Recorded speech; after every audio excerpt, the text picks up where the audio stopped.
मुंबई आगमन पर थाने में शिवसेना नेता शशि यादव से मुलाकात के बाद बोले नेपाल के पूर्व सांसद हरिचरण शाह, महाराष्ट्र में नेपाल और भारत के रिश्तों को मजबूत करने आया हूं।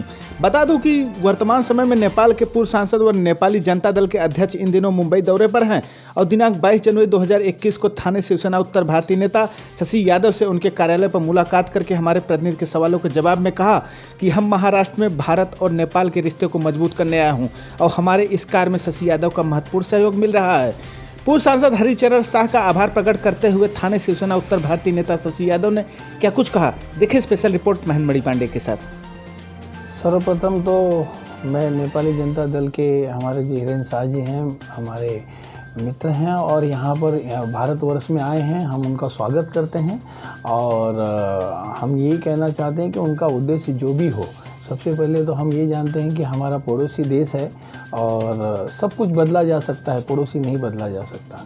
और हम उन पड़ोसी देश जो हैं, हमारी पहले से भारत और नेपाल की जो मित्रता रही है, जो सीमाएं खुली हैं, जो मतलब बोलते हैं कि उनके कल्चर, स्वभाव, सब सभ्यता, संस्कृति सब हमारी मिलती जुलती है। हम लोग ने जो भी किया है सब एक हैं, इसमें कोई दूसरा आ ही नहीं सकता है, चाहे वो डेमोक्रेटिक हो, चाहे लोकतांत्रिक हो, कोई भी बातें। जब हमारी सभ्यता की बात होती है, भारत देश तो ऐसा देश है जो हर 2 किलोमीटर पे उसकी बोली, भाषा, पानी, गणवेश, उसके ड्रेस सब चेंज हो जाते हैं। हर 2 किलोमीटर पे, 10 किलोमीटर पे आप देखेंगे, जाएंगे तो भाषा बदली होगा, खाना बदली होगा, उसकी टेस्ट बदली होगी, उसके कपड़े बदली होंगे।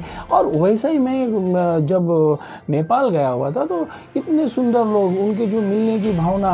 मैं काठमांडू में पशुपतिनाथ जी गया था तो वहाँ पे बहुत सुंदर उन लोगों का आगमन किया, बहुत ही सुंदर उन्होंने मेरा ये भी किया था, बोलते स्वागत भी किया था। अच्छे लोग हैं वो। वहाँ पे मुझे पोखरा के अंदर ले गया, वहाँ पे होम स्टे था, वहाँ पे पूरा गांव ढोलक बजा के हम लोग को गांव में अंदर लेके आए। फिर हम लोग को खाना वगैरह, रहने के लिए खाना वगैरह खिलाया। फिर रात को उनका एक बड़ा हॉल था, हॉल में पूरा डांस वगैरह हो रहा था, कल्चरल प्रोग्राम्स वगैरह हो रहे थे, जो नेपाली कल्चरल प्रोग्राम्स हैं, सांस्कृतिक काम। और मैंने देखा कि उनकी सभ्यता और हमारी सभ्यता एक है।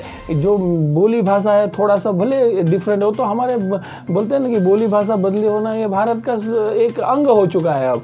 तो मैं हमारे शाह जी का फिर से स्वागत करता हूँ और इनका कुछ भी उद्देश्य, हम लोग उस उद्देश्य में साथ में हैं। जब इनकी सोच अच्छी है कि हम भारत और नेपाल के लोग एक होके एक दिशा में चलें, और उस बारे में तो हम उनके सोच को सलाम करते हैं और कहते हैं कि वे आपके कोई भी उद्देश्य के साथ में हम लोग साथ में हैं। और इसके आगे जब भी हम यहाँ मुंबई आएँ तो मैं उन्हें आपके चैनल के माध्यम से हमेशा के लिए, ज़िंदगी भर के लिए आमंत्रित करता हूँ कि बिना हमारे से मिले न जाएं।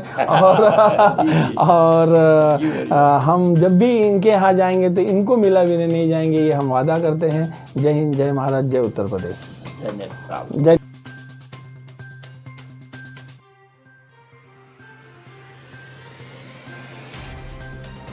सबसे पहले तो आपके भारत के मुंबई नगरी के छत्रपति शिवाजी महाराज को मैं प्रणाम करता हूं। और इस धरती पर मेरा जो पहला कदम मैंने रखा कि हमारे अपने लोगों से, जो हमारे अपने किस्म के लोग हैं, जो हमारे अपने नेपाल और भारत के बीच में जो एक जो सांस्कृतिक रूप से पहले से ही हजारों बरस से जो संबंध है, उसको मैं इस धरती पे आज श्री इंद्रेश बाबू के मार्फत और यादव जी के साथ शिवसेना और बीजेपी, हम लोग दोनों के बीच में खड़े हैं, बैठे हैं। मुझे इन दोनों को प्रणाम करता हूँ। नेपाली जनता दल एक पॉलिटिकल पार्टी है जिसका मैं प्रेसिडेंट हूँ और मैं सांसद रहा हूँ।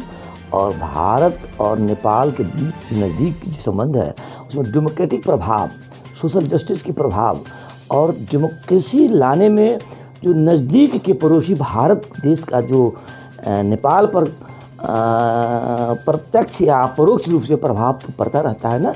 हमारी खुली सीमाएं हैं, हमारी एक संस्कार और संस्कृति है, शादी ब्याह और ब्लड का तो रिलेशन है। तो हमारे तो नेपाल में भी बहुत सारे यादव जी हैं, इनके कास्ट हैं।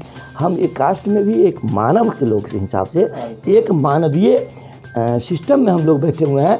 और वो एक बहुत ही, ये हिमाचल के मानसरोवर से लेकर के हिमालय के श्रृंखला से लेकर के समुद्र तक जो आज मैं आ पाया, ये एक गठबंधन करने के हेतु एक सुसंगठित प्रयास करने हेतु अपने नेपाल भारत के बीच में मैत्री संगठन को, इस मित्रता को जोड़ देने के लिए, मित्रता को लंबे समय तक, और कुछ अगर पॉलिटिकल विभेदीकरण भी है उसको भी हम like minded people with like minded politics for development for the total peoples of the Indian peoples और द नेपालीज पीपुल्स। हमारे स्टेट, हमारी राज्य, हमारे देश अलग अलग है। हम अपने देश के लिए नेपाल के लिए काम करते हैं, आप अपने देश भारत के लिए काम करते हैं, लेकिन दोनों का मकसद है कि हमारे इस क्षेत्र का, इस सार्क कंट्री का या इस एशियन कंट्री का, इस एशिया महाद्वीप का ही विकास हो, ये सोचना है तो फिर अपने अपने देश का विकास तो सोचना ही पड़ेगा। और हम जो बड़े बड़े दो महाभीमकाय समझा जाए, चाइना के पड़ोसी हैं, भारत के पड़ोसी हैं, और ज़्यादा ये सत्य होगा कि पड़ोसी अलग नहीं हो सकता है। हम पड़ोसी हैं, इसलिए हम लोग जुड़ करके अपने अपने देश के साथ पूरे एशिया का, दोनों हमारे पड़ोसी जो धनिक है, एक बड़ी इकोनॉमिक देश है चाइना, एक जो अभी ऊपर उठने वाले बहुत हाई लेवल में जाने की इकोनॉमीज जो भारत की है, उसमें भी महाराष्ट्र का जो ये देश का, भारत का सबसे बड़ी इकोनॉमिक स्टेट कहा जाता है, इस धरती से हम कुछ शिक्षा लेंगे, अपने देश के भी विकास करेंगे। आपके विकास को देख करके हम अपने देश में क्या करना पड़ेगा, कैसा पॉलिटिकल भावना चाहिए, कैसी पॉलिटिकल वहाँ पर आ चाहिए। तो मैं कल ही मिला था बीजेपी के फडणवीस देवेंद्र साहब से, और हमने यही कहा कि like minded peoples can only built up a like minded relation with India and Nepal. So हम 5 सूत्रीय कुछ बात उनसे मैं बताया था, कहा था, और वो साहब हमारे साथ 1 घंटा टाइम बिताए। 20-25 मिनट तो हमको कुछ बातें करने का मौका दिया, उन्होंने भी स्वीकार किया और इनवाइट किया था कल कि आपके एक्स चीफ मिनिस्टर जो यहाँ गए थे या वर्तमान चीफ मिनिस्टर से अभी मुलाकात हो सकता है, हमारा संभव है। हम तो गुजारिश करेंगे इधर शिवसेना के यादव साहब से कि आप हमें मिलाएं, और हमारी अपनी जो संबंध है वो इंटरनेशनल संबंध में नेपाल और भारत के संबंध बहुत अच्छे तरह से चले। और लाइक माइंडेड पीपुल अगर आप हैं तो आपके लाइक माइंडेड पीपुल का गवर्नमेंट वहाँ बनना चाहिए। वहाँ जो कम्युनिस्ट या भ्रष्टाचारी या किसी भी किस्म के जो लोग पॉलिटिक्स में जनता के दुख देने के हिसाब से अगर लगे हुए हैं, उनको गिराना चाहिए। हम आपके भारत में भी अगर विकास के अलावा भ्रष्टाचार करने वाले लोगों के साथ मैं भी मतभेद करता हूँ, मैं भी अच्छा नहीं मानता हूँ, इसलिए आप भी अच्छा ना माने। शायद डेमोक्रेसी को स्थायित्व देने के लिए, प्रजातंत्र लोकतंत्र की स्थापना देने के लिए दोनों आपके भारत के गणतंत्र और नेपाल के गणतंत्री देश दोनों हैं, तो हम दोनों गणतांत्रिक देश, एक गाड़ी के 2 पहिया हो, जो दोनों का जनता का विकास हो और दोनों की संस्कृति का विकास हो, आपस में रिलेशन हो, यही मेरा लक्ष्य है। और नेपाली जनता दल का प्रवासी संगठन जो होगा वो भारत के ही, हम एक हरिशंकर जी हमारी कल मुलाकात हुई है, उनके नेतृत्व में, उनके उप नेतृत्व में या और भी साथी लोग के साथ में हम एक संगठन बनाने आए हैं। और ये मेरा उद्देश्य आप लोगों के आशीर्वाद से मेरा पूरा होगा। मैं यही मेरी कामना है, मेरी आप लोगों से सहयोग का मैं अपेक्षा रखता हूँ।